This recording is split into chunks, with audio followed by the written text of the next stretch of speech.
Olá pessoal, sejam todos bem-vindos.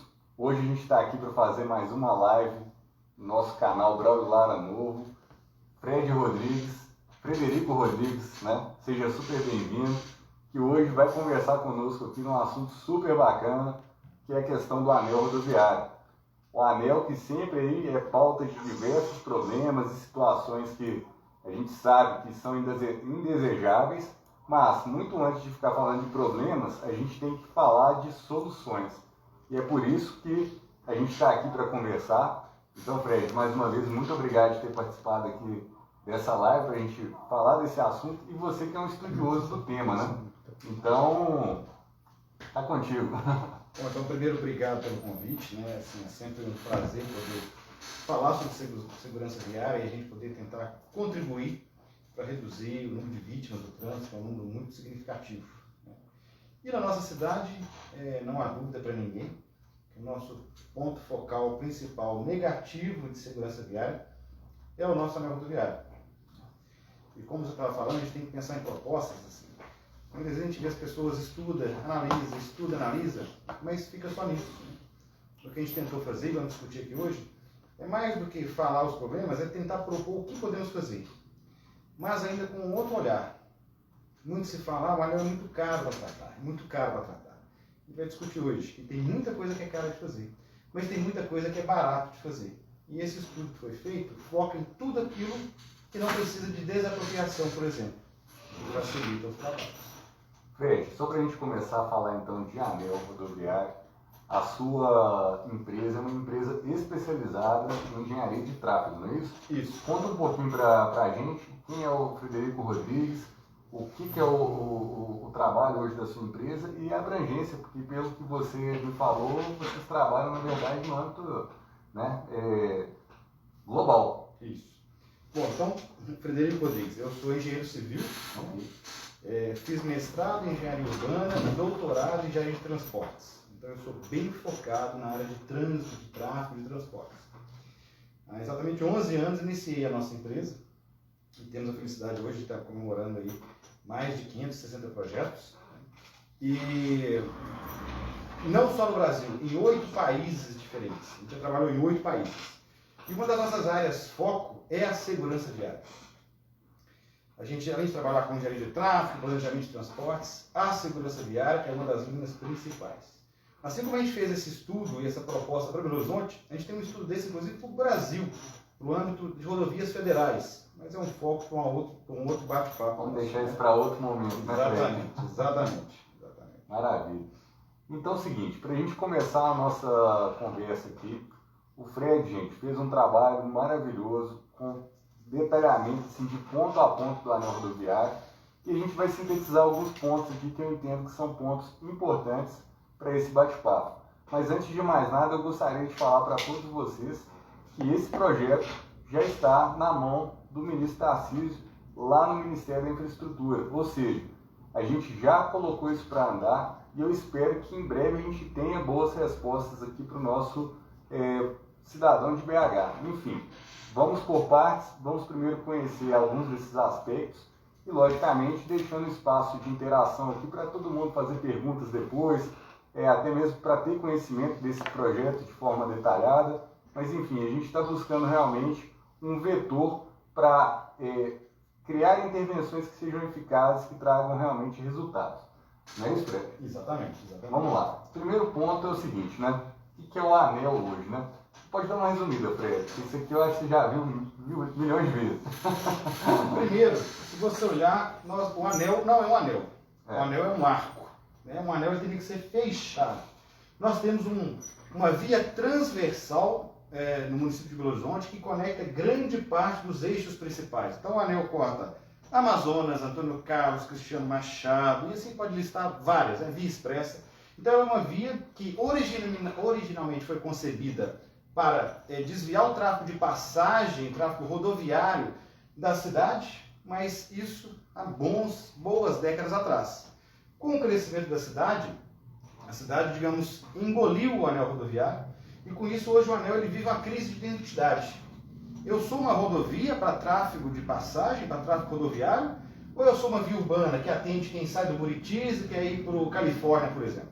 Então isso a gente tem uma mistura de tráfego urbano com tráfego rodoviário. E aí já é a ponta do nosso iceberg dos problemas, porque a gente tem tantos sinistros, tantos acidentes no nosso anel rodoviário. E aí a gente sabe que, na verdade, ele hoje é uma área urbana praticamente, né? E esses conflitos, na verdade, todos eles vão para dentro do anel rodoviário, né? O que era para ser só um tráfego de longa distância, na verdade, hoje é um tráfego urbano, né? Exatamente, ou seja, ele originalmente foi concebido para quem está indo de São Paulo para Salvador, por exemplo, né? Desviar, passar da cidade, mas hoje não. Assim como tem o tráfego São Paulo-Salvador nele, tem o tráfego Buriti-Cidade Industrial. Né? As pessoas usam no deslocamento casa-trabalho, tanto que o pico da manhã e o pico da tarde são os horários que a gente tem mais fluxo no anel rodoviário, justamente por causa disso. O tráfego urbano é muito preponderante no anel rodoviário hoje. Hoje o anel ele tem dois tipos de gestão, não é isso? Tem uma parte que está sob concessão e outra que não é isso? Só para o pessoal entender qual que é o trecho. Isso, porque às vezes a gente fica querendo cobrar um órgão, cobrar outro órgão, a gente tem essa possibilidade, mas em termos de jurisdição hoje, a BR-040 não foi concedida de Juiz de Fora até Brasília. Então nessa concessão pegamos um trecho do anel rodoviário, que é desde o início dele ali, digamos, no Olhos da Água, né, até o trevo da 040 para ir para o Ceasa. Esse trecho é de jurisdição e responsabilidade da Via 040 e o poder concedente, no caso, a NTT. Quem manda ali, quem pode dar pitaco ali, quem pode arrumar, desarrumar, é Via 040 e a NTT. Do trevo da 040 indo para o Ceasa até o final, ali onde bifurca para ir para Sabará, no final. É o final da... Exatamente. Ali a jurisdição é do DENIT. É o DENIT que tem poder de ajustar, mudar, qualquer intervenção nesse trecho é responsabilidade do DENIT. Então nós temos quase que meio a meio. Né? Tá certo. A gente, na verdade, até conhecendo um pouco dessa história do anel, né? Antigamente todas essas avenidas, grandes avenidas, né, chegavam no centro, então os caminhões chegavam praticamente ao centro de Belo Horizonte para depois direcionarem para a sua rota. E, na verdade, o anel veio tirar esse tráfego de dentro do centro. Exatamente. E hoje a gente já está, nesse ano, falando principalmente em Rodoanel, a gente já está discutindo uma integração até metropolitana com relação ao próprio tráfego pesado, né? Mas a questão é, será que o Rodoanel vai resolver ou a quantidade de tráfego que ele vai tirar do anel, na verdade, já vai, deixar a capacidade muito próxima ali do limite? Pois é, essa é uma pergunta ótima e eu fico, talvez até assim, triste de talvez frustrar quem estiver nos ouvindo, mas o Rodoanel não resolve o problema do anel rodoviário. Por que isso? Belo Horizonte é um grande polo atrator de viagens. Grande parte das viagens de caminhão que chegam no nosso entorno está vindo para Belo Horizonte, terminar sua viagem aqui, ou grande parte das viagens vão começar aqui para ir para outros locais. Pouca gente atravessando realmente Belo Horizonte. É uma parcela menor de atravessamento de Belo Horizonte, mas ela existe. Claro. Quando a gente faz umas contas, digamos, de padeiro, as origens e destino do pessoal daqui para lá, a gente chega num número menor do que 20% de redução do tráfego do anel com a construção do Rodoanel. Ou seja, a gente vai tirar apenas 20%, isso com muita boa vontade. Tá? Aí você me pergunta, mas talvez caminhões o valor é maior. Aí eu vou te falar, sim, caminhões o valor é maior. Mas ainda assim, aí falando de segurança viária, caminhão, por mais que a gente sempre tenha um acidente que gera um alvoroço muito grande, caminhão não está entre os principais fatores que geram acidente no Rodoanel. Desculpa, no anel rodoviário. Aí o usuário fala assim, mas como não? Eu vejo na notícia, caminhão, infelizmente vira quase um boliche, aquela coisa horrorosa.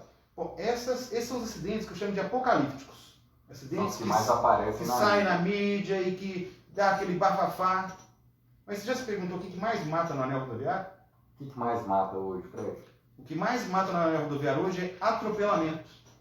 Com caminhão, sem caminhão, com rodoanel, sem rodoanel. Com moto, sem moto. A gente vai continuar tendo atropelamento. Por quê? Nós dividimos a cidade ao meio. O anel rodoviário é uma barreira física.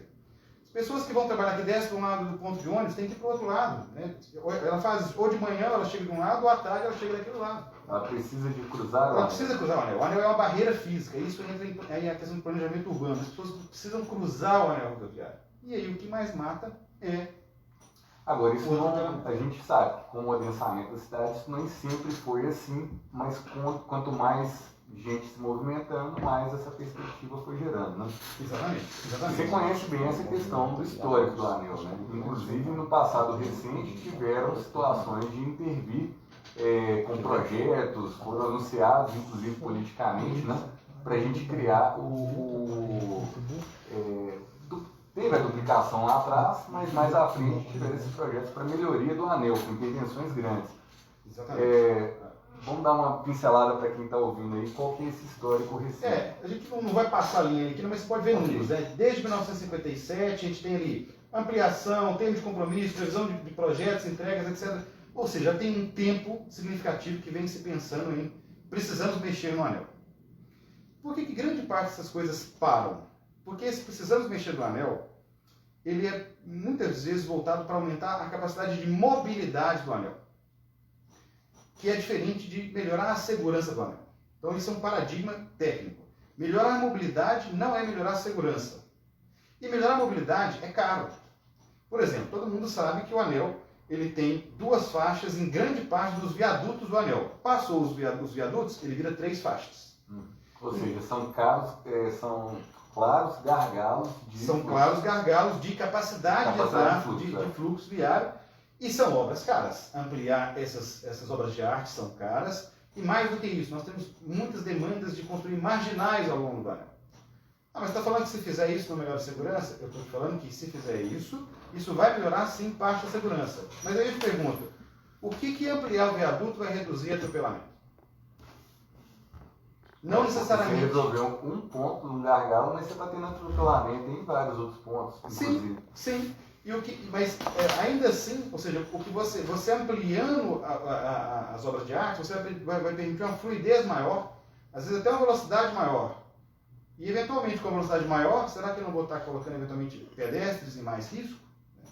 Mas veja, não estou falando que não deve se aumentar, não. Estou falando que isso não é necessariamente a solução da segurança viária.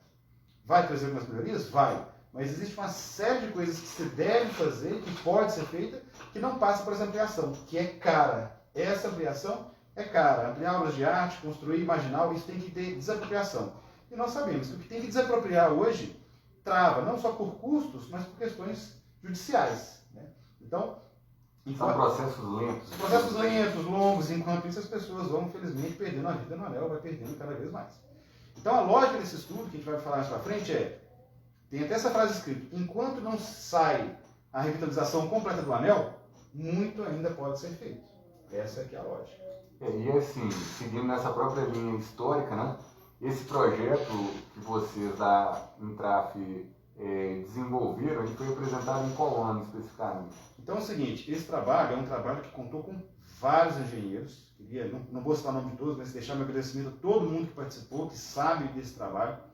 Ele foi um trabalho de ação social. Nós somos uma empresa, né, trabalha com fins lucrativos, não tem a menor dúvida disso. Mas eu acho que é o seguinte, as empresas têm uma obrigação social, a gente tem que cumprir nosso papel na sociedade, e eu vejo que, poxa, o que a gente pode contribuir? Eu acho que segurança viária é algo que a gente pode contribuir. Então nós pegamos, sem patrocínio de ninguém, do nosso bolso e com muitas horas dedicadas, doadas dos nossos engenheiros, a gente foi para campo. Fomos avaliando o anel, passou de um lado, passou de outro, dados de GPS. Polícia Militar, me dá os dados de acidente. Avaliamos os dados de acidente quilômetro por quilômetro, fizemos filmagem, depois voltamos para campo, para escritório, análise, mais análise, mais análise, e chegamos nesse documento que faz um diagnóstico completo do anel, mas mais do que diagnosticar os problemas que nós temos, ele faz propostas.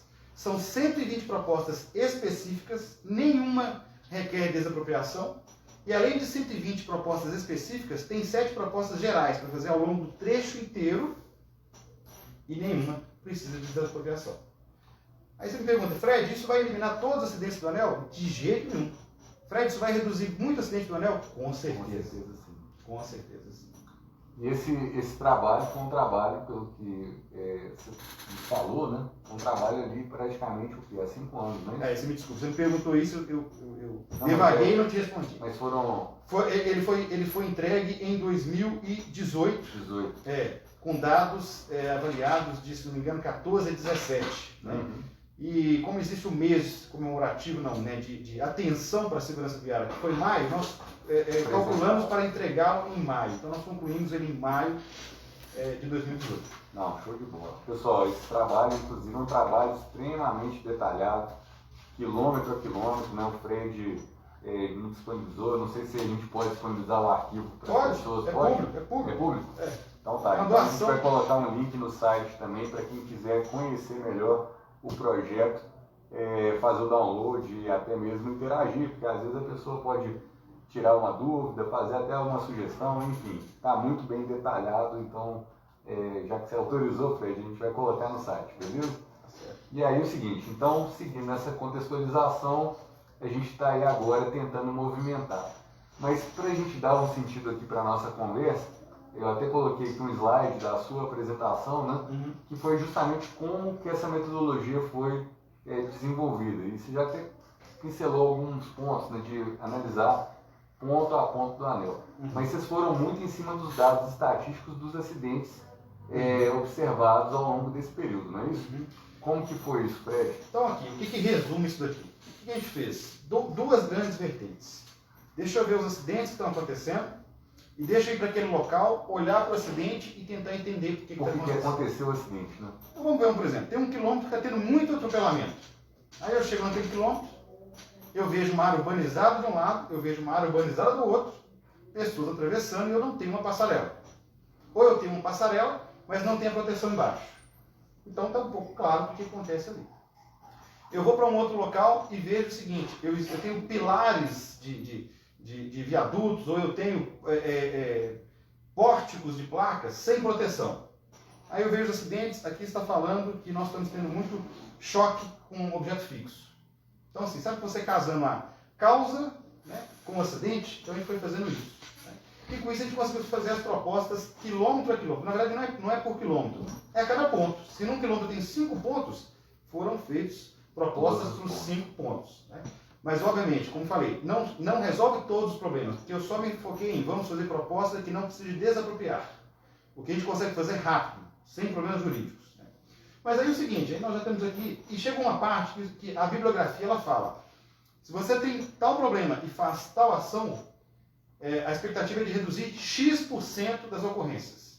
Então a gente conseguiu, inclusive, fazer essa estimativa. Bom, eu vou reduzir aqui 30% das ocorrências, 50% das ocorrências. Em cada ponto a gente calculou qual era a redução esperada. A expectativa de redução. A expectativa de redução. Ora, então, feito isso, e por mais que uma vida, para a gente ter um valor incomensurável, a gente perdeu um ente querido, não tem dinheiro no mundo que pague, existe um cálculo econômico do valor da vida, que é custos de acidente, custos de remoção, custo de tempo parado no trabalho, custos de sequelas, ou custo de PIB que é deixado de gerar porque aquela pessoa não vai mais produzir para o país. Então, com base nesses custos, custos de acidentes, custos econômicos, a gente conseguiu calcular o seguinte, quanto que eu vou economizar financeiramente de vidas salvas em cada ponto do anel? Quanto cada vida salva vai gerar de resultado para comparar com o investimento? Exatamente, ou seja, quanto que eu vou deixar de gastar com o hospital, quanto que eu vou deixar de gastar com o INSS, então tudo isso foi calculado. Ora, se eu tenho o valor do que foi calculado, que eu vou economizar, e eu sei com as propostas, o custo estimado das propostas, eu posso comparar um com o outro. Ou seja, aqui eu vou investir R$1 milhão, mas em um ano, o que eu vou eliminar de acidentes, de vidas salvas e evitar óbitos e lesões graves, vai me poupar 10 milhões, por exemplo. Porque o acidente tem os acidentes fatais, mas tem vários que não são fatais, mas que geram muitas sequelas, muitos problemas. Seja danos permanentes, sejam temporários. Né? Então, isso gera uma perda de produtividade, né? Isso gera custos para a saúde pública do país, custos para a previdência. Né? Então, foi feito esse custo e foi contraposto com o custo para implantar aquelas intervenções. A gente conseguiu ver o seguinte, ainda essa análise econômica. Quanto que eu vou salvar para cada R$1 investido? Então, o estudo, no final, ele chegou nisso. E o último quadradinho aqui é uma hierarquização de priorização de investimento. Nós não temos dinheiro para tudo. Não tem dinheiro para tudo. Aonde atacar primeiro? Perfeito. Então, essa é a lógica do estudo inteiro. E aí você apresentou, na verdade, um número que é bem, assim, chocante, né? Que é um valor de investimento para uma monta de uma rodovia, né, de um anel rodoviário, com 24 milhões de reais, você vai conseguir economizar quase que 10 vezes mais aí em 3 anos. Em 3 anos. Como que foi feita essa conta em Fred? Pois é, então essa conta, 24 milhões investido, é o custo de todas as propostas feitas. É um custo, não existe projeto executivo, mas existe toda a lógica. Então o que foi feito? Existe uma tabela que chama custos médios gerenciais do DENIT. Quanto custa tantos metros quadrados de pavimentação? Quanto custa tantos metros lineares de defensa? Então, com base nessas estimativas, a gente chegou. Para implantar as 120 propostas que a gente fez, específicas, e mais as 7 gerais, a gente gastaria cerca de 25 milhões de reais em todas as intervenções ao longo do anel. E logicamente que vai ter uma atualização desse valor, mas que seja 30 milhões, que seja 40 milhões hoje, né? Uhum. Mas em termos de proporcionalidade, né, ele ainda é muito significativo em termos econômicos para a quantidade de redução de acidentes que você tem. Né? Exatamente. Mesmo que isso tenha sido feito há 4, 5 anos atrás, os dois números vão atualizar. Então aqui vai passar 30, aqui vai passar 250. Então acaba que a lógica e a proporção é a mesma. Ela vai seguir. Agora, mais do que pensar em investimento, gente, cada vida conta. São vidas que a gente está evitando que sejam perdidas. E falando de uma forma prática, né, Fred? Você citou na conversa que a gente teve antes a questão das passarelas, né? Então, por exemplo, você chega lá num lugar, tá tendo um monte de atropelamento. Aí na hora que você vai ver, tem a passarela e não tem a grade embaixo da passarela. Então, as pessoas continuam fazendo uma travessia insegura. E, infelizmente, com estatísticas de atropelamentos, né? Pois é. De repente, uma grade é um exemplo bom de que pouco investimento gera um bom resultado, não é assim? Exatamente. Eu gosto de fazer uma piada, assim, para quem conhece um pouco a história cristã de Jesus, né, que Pôncio Pilatos falou, eu não quero saber, eu não estou nem aí, não sei se é, se não é, ele lavou as mãos. Então existe essa expressão que Pôncio Pilatos lavou as mãos. Eu costumo brincar que passarela sem gradil embaixo devia ter o nome de passarela Pôncio Pilatos. Eu coloquei a passarela e estou tranquilo. Gente, o pedestre, ele vai querer o caminho mais curto. Sim. Ele vai. E a gente não pode mais usar aquele, mas se ele tivesse respeitado, se ele tivesse feito isso, a gente não pode mais a linha do se. A gente sabe que o ser humano vai errar. Nós não queremos que o ser humano pague com a vida pelo seu erro. Então tem sim, toda passarela tem que ter um gradil embaixo. No estudo quantitativo que a gente fez, comparando diversas passarelas que têm gradil embaixo, passarelas que não têm gradil embaixo, nós comparamos os quilômetros, né, de passarela com e passarela sem. O número de atropelamentos nos quilômetros que tem a passarela, mas não tem o gradil embaixo, é 4 vezes maior do que aqueles quilômetros que tem a passarela com o gradil embaixo. E relembrando que nós já falamos mais cedo aqui, o que mais mata hoje no anel rodoviário é atropelamento. Então vamos pensar, como é que a gente ataca de imediato o sinistro que mais mata no anel? Eu preciso ampliar viaduto? Não. Eu preciso construir marginal? Não. Eu preciso colocar gradis debaixo das passarelas. Todas têm que ter gradil. Todas que já tem, coloca o gradil. Todas... Praticamente construir novas passarelas é desejável e várias comunidades, né, vários bairros demandam isso do poder público. Né? Mas antes de falar em fazer uma nova, por que não botar as que tem funcionando devidamente? Né? Exatamente. Antes da gente falar assim, eu não tenho dinheiro para mexer no anel. Você pode não ter dinheiro para construir uma passarela, que deve ser da ordem de 2,5 a 3 milhões.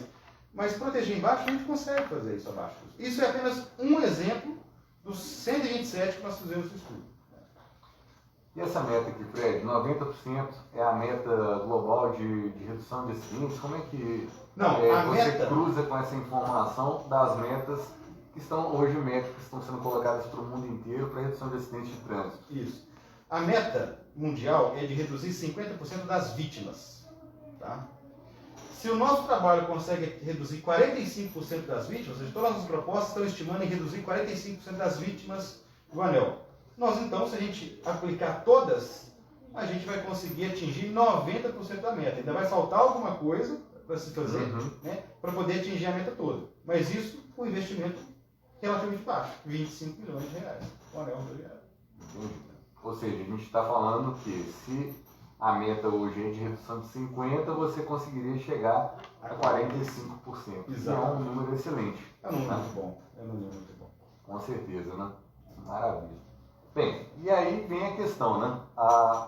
De um modo geral, Até o nosso governador Romeu Zema, numa entrevista recente, ele falou, olha, o fácil é o seguinte, todo mundo precisa de dinheiro, né? Todo mundo pede o dinheiro, todo mundo no mundo público sempre acha que precisa de mais recursos para conseguir resolver um problema. E aí essa dinâmica, na verdade, vai criando cada vez mais orçamentos explosivos, né? E uma das visões que vocês apresentaram é justamente o seguinte, uma vez definido o problema, né, definido o escopo de uma solução, é possível pensar em outras fontes de recursos que não simplesmente o dinheiro público para fazer isso, né? Como é que vocês pensaram essa ideia, Fred? Sem dúvida. A gente colocou vários exemplos no trabalho, mas eu vou dar um último exemplo do trabalho que a gente fez ainda além desses. Depois que a gente terminou, eu peguei como meta o seguinte, agora eu vou buscar empresas que também tenham uma parcela social e que nos ajudem a doar alguns dispositivos. Por exemplo, defensa metálica, terminal de servidor de energia e, exatamente, a grade da passarela. E nós conseguimos algumas empresas que começaram a topar com a gente. Só que aí, né, não por culpa de órgão, mas a gente sabe que existe um impedimento de doação de privado para público e aí a gente, infelizmente, teve que parar isso porque a gente não conseguia um arcabouço legal para poder fazer a doação. Mas é possível fazer parcerias, né, digamos, público-privadas, mais estruturadas do que a minha simples ação, para ele poder. Eu sei que tem várias empresas que estariam dispostas, sim, a ajudar, nem que seja na pior das hipóteses, colocar o gradil lá e tem a plaquinha dela lá, gradil doado pela empresa X. A gente vai estar salvando vidas. Então, assim, é possível fazer um arcabouço jurídico para poder prover essa parceria e a gente conseguir várias doações. Mas mais do que isso, eu coloquei aqui um exemplo. Regularização de acessos às rodovias é uma questão muito importante. É uma questão que até tem muita influência em nível de acidentes, que são acessos irregulares. Quantos acessos a gente conseguiria eventualmente fazer regularização e, próximo daquele acesso, daquele empreendimento que a gente tem no anel, ele fizesse uma benfeitoria local ali? Porque nós estamos falando de benfeitorias de baixo custo. E se eu dividir isso pulverizado ao longo dos vários empreendimentos que eu tenho no anel, talvez eu não consiga os 25 milhões, mas a lógica, gente, é de pensar que cada ação é um tijolo no muro. Eu posso não resolver todos os problemas, mas se eu resolver aquele ponto ali, pronto, já é mais um local que eu tenho menos risco de acidente. Então existem formas da gente tentar captar com essas parcerias públicas-privadas, por exemplo. Né? Entendi. Essa ideia é super bacana, mas esbarra, por exemplo, na questão da jurisdição, né? Que inclusive é um dos assuntos que dentro do histórico a gente não citou especificamente, mas um esforço que foi feito pelo município de trazer o anel para a gestão da prefeitura, né, talvez facilitaria isso, né, porque hoje qualquer movimentação você tem que pedir bênção lá em Brasília, né, para o Ministério dos Transportes praticamente, não é isso? Então, assim, a municipalização poderia ser um vetor realmente de facilitar essas soluções? Olha, é o que você falou. Como eu tenho uma via federal passando dentro da nossa cidade, a gente tem realmente conflitos de jurisdições, né? Realmente está por conta do DENIT, por conta da NTT. E se a gente trouxesse realmente para o município, digamos, ficaria mais em casa tomar conta do anel. A gente assumiria um custo a mais, né? Mas sem dúvida ficaria mais próximo, a decisão poderia ser um pouco mais facilitada, assim como a manutenção, né?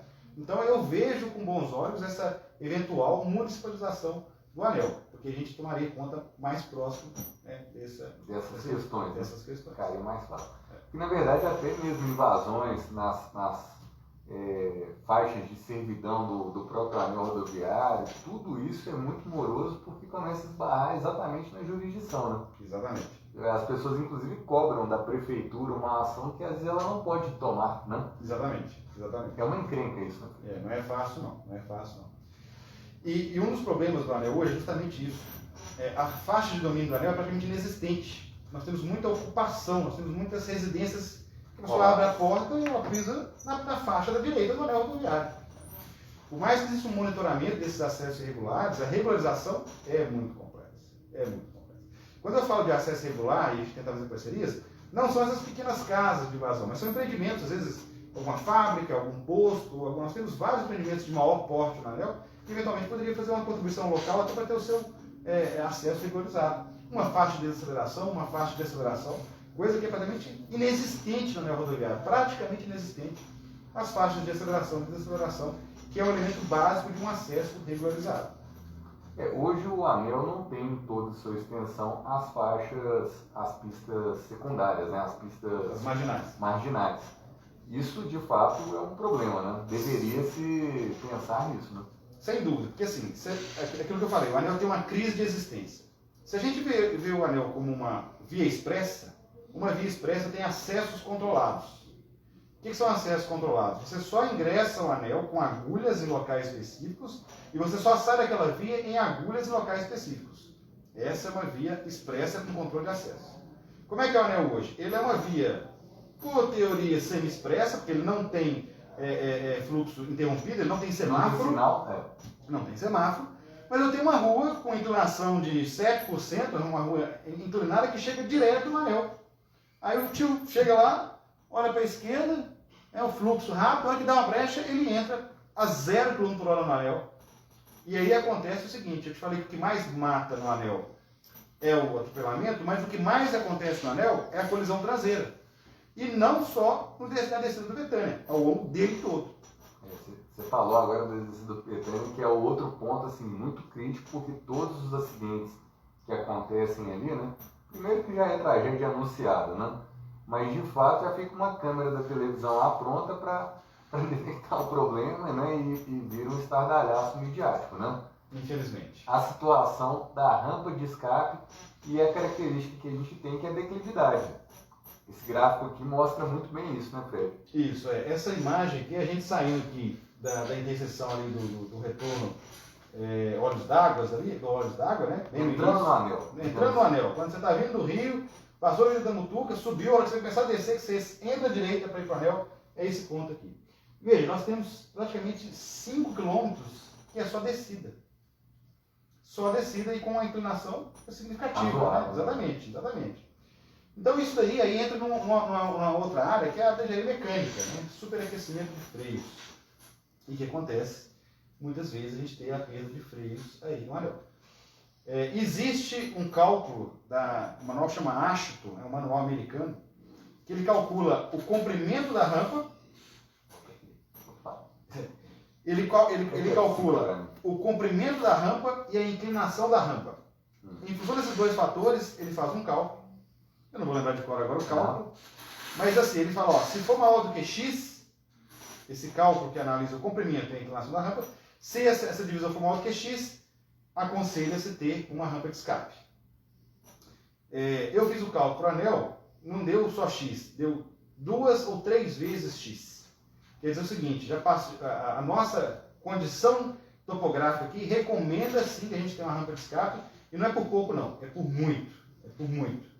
Então é importante de fato que a gente tenha as rampas de escape de certa forma planejadas para essa descida, né, do Betânia ali, que elas aconteçam, e é um dos assuntos que está em pauta. O próprio vereador Irlan Melo é uma das pessoas que está atuando nisso já há um tempão, e me parece que vai sair. Eu espero que realmente se torne realidade. É um dispositivo importante de segurança, então. É um dispositivo interessante ali, sim. Ele atende a um tipo específico de acidente e, coincidentemente, os acidentes mais apocalípticos, que é o quê? É um caminhão carregado, que pega aí uma descida de 5 km e, no final, pico da tarde, pega um congestionamento no estrangulamento ali do Pontilhão e da Amazonas, que gera aquele rabo de fila, como se diz. E aí o resto da história a gente conhece por ver os vídeos, né, que a gente infelizmente vê pela televisão. Então a rampa de escape ela ajudaria sim a mitigar parte desses acidentes, dessas ocorrências. Fred, e a questão especificamente do aquecimento de freios também tem uma outra atitude que poderia ser organizada e implantada, que é o checkpoint de freios, não é isso? Exatamente. Como é que chama especificamente? O Brake Check Sign. É um checkpoint. É um checkpoint. Ponto de checagem. Bom, a gente fala muito da rampa de escape, ela está sendo muito em voga no Brasil agora, está se construindo em várias rodovias. Ela é boa, né? Mas ela traz junto com ela uma publicidade muito boa, porque também tem uma câmera. Então, cada vida salva, ela é filmada. Isso gera repercussão. Né? E as pessoas falam, nossa, rampa de escape. Mas, Você já pensou, e se a gente fizer igual países mais desenvolvidos, que já passaram por esse problema e fizeram esse exemplo que está na tela aqui? E se a gente, antes de longas descidas, criar uma área para testagem de freios, onde tem uma placa indicando o que você tem que fazer se o seu freio é a ar ou se o seu freio é hidráulico? Ele dá diferentes sugestões para você testar o freio e verificar se ele está ok. Será que a gente não poderia fazer isso paliativamente ou até complementarmente à rampa? Porque vamos pensar, o que você acha que é mais caro de fazer, a rampa ou a área de testagem de freio? Não há dúvida que a testagem de freios é bem mais barata. A testagem de freio é muito mais barata. E essa é muita linha do que eu vou. Gente, então vai ter a rampa? Que bom. Mas ela vai gastar o quê? Uns 2, 3 anos? Será que a gente não consegue fazer isso aqui em 6 meses antes de uma vez? Mas Fred, isso aí não vai resolver o problema do anel. Gente, resolver é uma palavra muito forte. Mas, resolver 100%. Resolver 100%. Aí para mim, isso é uma coisa muito difícil. 0 ou 100 é muito difícil. Agora, a gente faz isso daqui. Defina uma regra que é amostral ou é todos.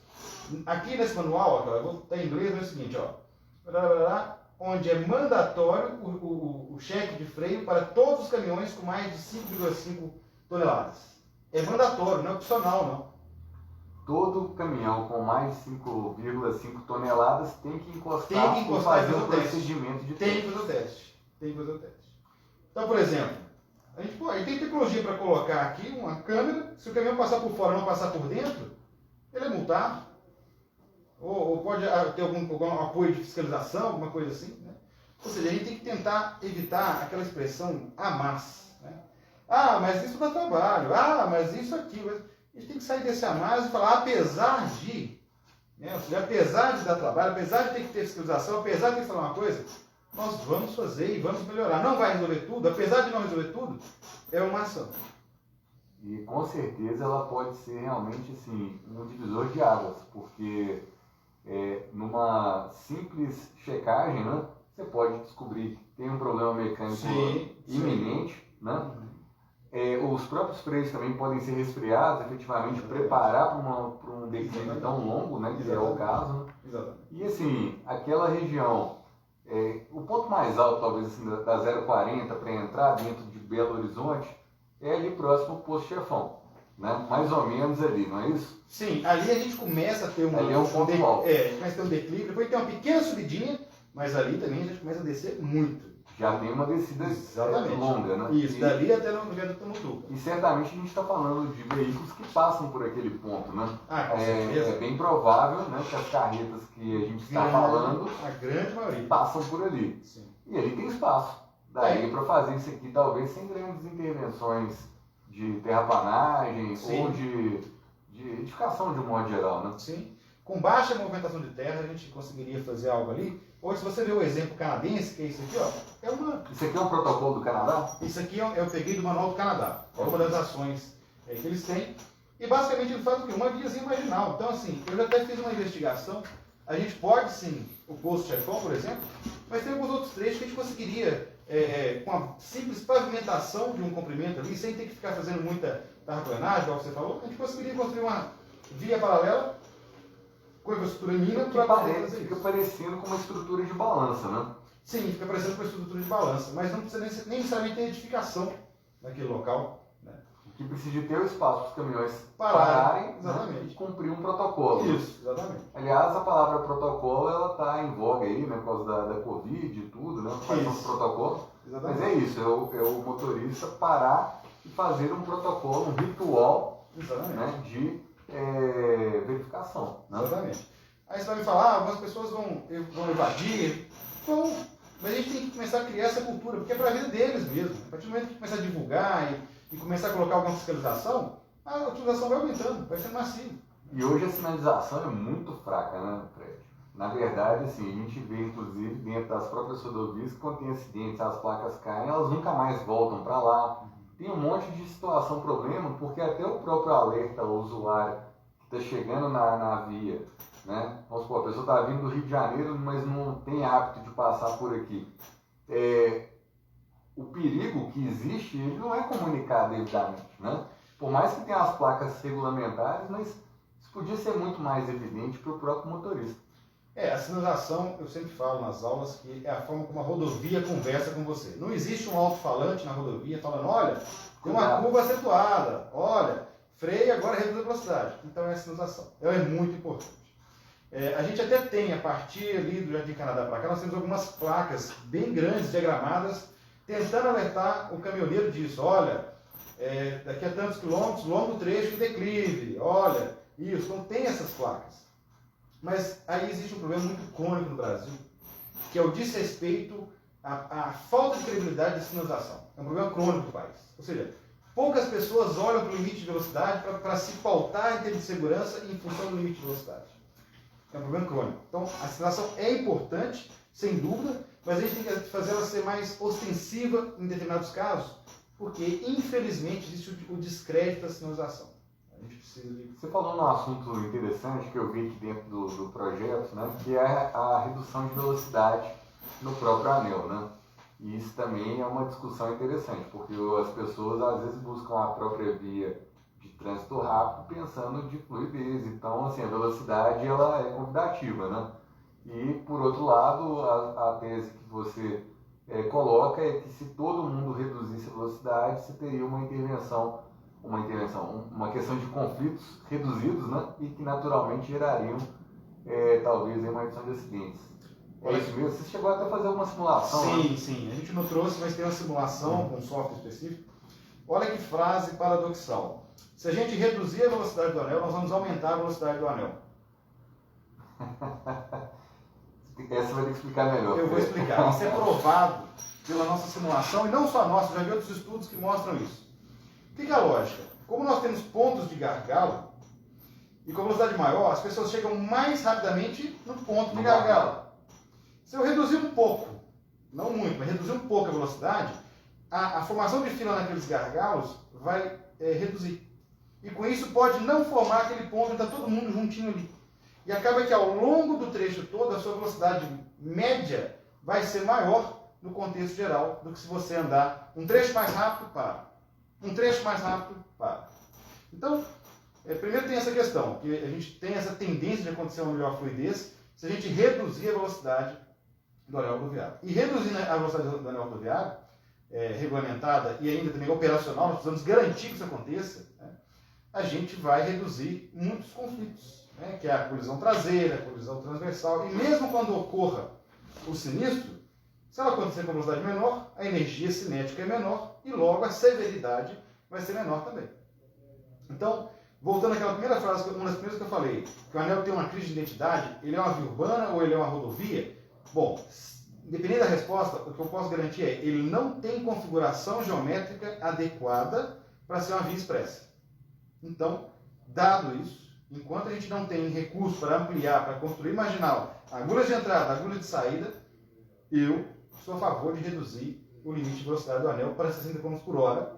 Isso não vai atrapalhar a capacidade da via e isso vai melhorar os índices de segurança. Hoje tem várias lombadas eletrônicas de 70, principalmente nessa descida do Betânia, né? Mais à frente também tem outras lombadas eletrônicas, mas de um modo geral a velocidade é de 80 para os veículos leves e 60 para os veículos pesados, né? Isso. Você acha que tem que reduzir? Reduzir tudo para 60 e o ideal seria que a gente tivesse controle de velocidade contínuo, por trecho. Para a pessoa não frear, acelerar. Não ser pontual. Né? Se você freia naquele radar, passou o radar, você acelera de novo. Né? O ideal se ela fosse por medição de distância e tempo. Média. Exatamente, velocidade média. Mas existem radares que funcionam assim? Existem radares assim. No Brasil ainda não é regulamentado. Ah, ok. Né? No Brasil a gente não vê esse tipo de tecnologia. Não, okay. Mas existe. Mas então, enquanto isso, na pior das hipóteses, um radar por quilômetro por sentido. Para a gente realmente tentar um pouco mais que as pessoas realmente andem na velocidade menor no anel rodoviário. A discussão do radar ela gera a controvérsia do radar caça-níquel, né? Que a gente sabe que em algumas cidades, rodovias, né? Muito se discutiu isso, se ele realmente estava lá para criar uma regulamentação adequada de trânsito, ou se ele realmente era um ponto oportunista de arrecadação aí, né? Principalmente considerando as concessões. Então, assim, dá discussão, né? Mas o anel rodoviário são 26 quilômetros. A gente está falando de ter pelo menos 26 em cada sentido. Isso. É o que você está falando. Isso. Esse negócio do radar é interessante. Eu vou aproveitar a oportunidade para falar o seguinte. Eu conheço raros radares que estão instalados em desconformidade com a resolução específica. E a gente não tem que preocupar se existe radar. A gente tem que preocupar em andar no limite velocidade da via. Eu costumo brincar, descobrir a forma mágica de acabar com a indústria da multa. Qual é? Respeite os limites de velocidade. Por exemplo, avisar que tem radar, para mim é a mesma coisa de falar só, não roube aqui. Aqui tem polícia. Quando passar, fique à vontade, roube do jeito que você quiser. E a gente não tem que preocupar se tem radar ou não, a gente tem que preocupar em cumprir o limite de velocidade. Mas enquanto a gente não tem isso, é uma forma de controle. É como se a gente colocasse polícias para as pessoas não roubarem. Tá? Então, se a gente toma uma multa, a gente tem que ver o seguinte, ele estava posicionado com a medição de velocidade abaixo do que é regulamentado ou ele estava no que é regulamentado? Eu aqui não cumpri o limite de velocidade. É isso que tem que se perguntar. Né? Fora isso, aí pode ter um problema. Eu conheço pouquíssimas situações onde ele não está, que existe uma resolução, como é que tem que ser colocado no radar, o que tem que cumprir, né? Então, assim, seria uma forma de contribuir para a fiscalização, para que as pessoas tivessem um pouco mais de consciência de como trafegar o anel. A foto do radar. Essa é uma lombada eletrônica, né? Exatamente. E o seguinte, Fred, depois de ver todos os pontos, todos os quilômetros que vocês colocaram aqui, apresentaram as contramedidas específicas, contramedidas gerais, hoje, qual é o ponto de mais relevância para esse trabalho, ou seja, qual é o ponto de mais acidentes no anel hoje? Porque a gente sabe que não é o Betânia, né? Qual que é o gargalo hoje, efetivamente, que contribui mais para os índices de acidentes? Veja, a gente pode, dependendo do filtro, são vários pontos que vão ficar em primeiro lugar. Então, por exemplo, onde tem o maior número de ocorrência é próximo do quilômetro 467, que é o quê? É o trevo da Avenida Antônio Carlos, viaduto de São Francisco.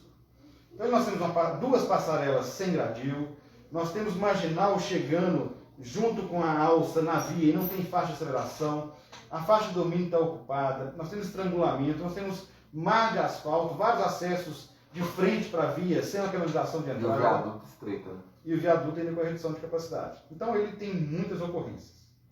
Mas, por exemplo, se você me perguntar onde tem mais atropelamentos, já é mais no final, lá perto do quilômetro 461. Por quê? Se você olhar a mancha urbana, de um lado e do outro é muito urbanizado, é muito edificado. Então existe uma demanda de troca. Eu já estava até uma vez lá, comentando lá com a equipe de televisão, e quando a gente estava lá, passaram 3 pessoas num intervalo assim de 5 minutos. E isso pico. Né? Então, assim, o fluxo intenso. Né? Então, é um outro ponto, é um outro quilômetro também muito, muito chave nisso. Óbvio que se você. Qual é o quilômetro mais famoso do anel? É o 537, se não me engano, que é justamente o pontilhão do Betânia ali, por causa da câmera que fica ali preparada para ver a coisa acontecer. Né? Exatamente. Então, infelizmente, né, esse é o quilômetro mais famoso, mas não é o que mais gera sinistros, acidentes. Maravilha. Ô Fred, foi super bacana essa conversa. Né? Conforme a gente falou, eu vou deixar o material então, da sua apresentação disponível no site, para quem quiser conhecer mais. E muito obrigado por todo esse trabalho que você está fazendo. Né? Eu sei que a gente chega agora aí no novo capítulo, quem sabe aí que a gente consiga ter bons frutos. Né?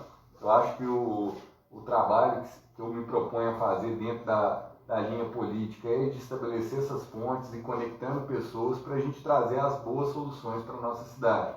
E o trabalho que você fez, eu tenho certeza que é um trabalho que traz muita contribuição positiva se ele de fato for implementado. Então, assim, da mesma forma que a sugestão é de fazer com menos dinheiro coisas que vão ser relevantes, né? Eu ficarei feliz mesmo que a gente não atinja um 100%, mas que a gente consiga ir implementando e que isso faça parte da nossa pauta. Então, aqui na Câmara, participo da Comissão de Desenvolvimento Econômico, Transporte e Sistema Viário. Nosso presidente, o vereador Wesley, também esteve na comitiva em Brasília com o ministro Tarcísio, levando o projeto adiante. Né? Já tinha mencionado aqui o vereador Irlan Melo, assim como outros vereadores também que estão antenados a essa causa. Então, assim, nosso papel é o quê? De ir conectando as pontas para que isso flua, né? Porque o mundo ideal, a gente quer um mundo ideal sim, eu quero um anel com as intervenções das obras de arte, pista marginal em toda a extensão, né? Rampas de escape, mas nós sabemos que precisa de dinheiro, né? E o momento hoje do nosso país, por mais que alguns queiram ignorar, mas a gente está num momento debilitado aí com pandemia e tudo. Então, assim, uma atração tão grande de investimento, ela é possível? Precisamos dos nossos deputados engajarem para trazer uma fatia do orçamento para cá? Sim, mas não vamos ficar criando ilusões, né? Porque se esse negócio demorar mais 10 anos, pelo amor de Deus, né, gente? A gente vai ficar 10 anos com acidentes, ou a gente tem como implementar uma alternativa de medidas bem mais em conta e que vão dar resposta rápida, eu não tenho a menor dúvida disso, né? Então pode ter certeza que sempre que eu puder eu vou estar levando isso adiante e te agradeço demais aí pela participação para a gente estar mostrando e principalmente aí, trazendo para a população informação. Porque muita gente gosta de falar, mas ninguém faz nada. Não, gente, tem muita gente sim fazendo um monte de coisa, o que a gente precisa de se organizar para que elas realmente virem realidade. É isso aí, eu gostei da sua fala de fazer duas palavras que você falou, fazer ponte e conexão. Porque é o seguinte, quando nós entregamos esse trabalho, todo mundo que a gente apresentou, jurisdição, órgãos, etc., todo mundo achou muito interessante. Nós vamos fazer acontecer. Mas acho que faltou justamente isso, uma ponte e uma conexão, porque são jurisdições diferentes, recursos, da onde vem o dinheiro. A burocracia terrível do Estado. Né? Aí são problemas do sistema, porque assim, não teve nenhum órgão, não teve nenhuma entidade que viu, que falou, não quero, não concordo, não gosto, todo mundo acha interessante, mas eu acho que falta só isso, uma conexão e uma ponte para a gente poder fazer acontecer. E por fim agradeço a oportunidade de falar aí sobre essa pauta, né, para a gente tentar, que por mais que a gente esteja falando de diversas coisas, o objetivo fim é salvar vidas. A gente quer que as pessoas não percam a vida no trânsito. Esse é o nosso objetivo. Em momentos oportunos, eu tentarei fazer mais reuniões com autoridades, né, colocar esses assuntos, inclusive em audiências públicas também, para a gente ir trazendo força. E pode ter certeza que eu vou estar sempre te acionando, viu, Fred? Vamos aí para isso. Então, valeu demais, obrigado. Pessoal, muito obrigado aí. E a gente se vê nas próximas lives aí, que a gente vai estar sempre organizando para estar perto de você, cidadão, que está aí querendo participar.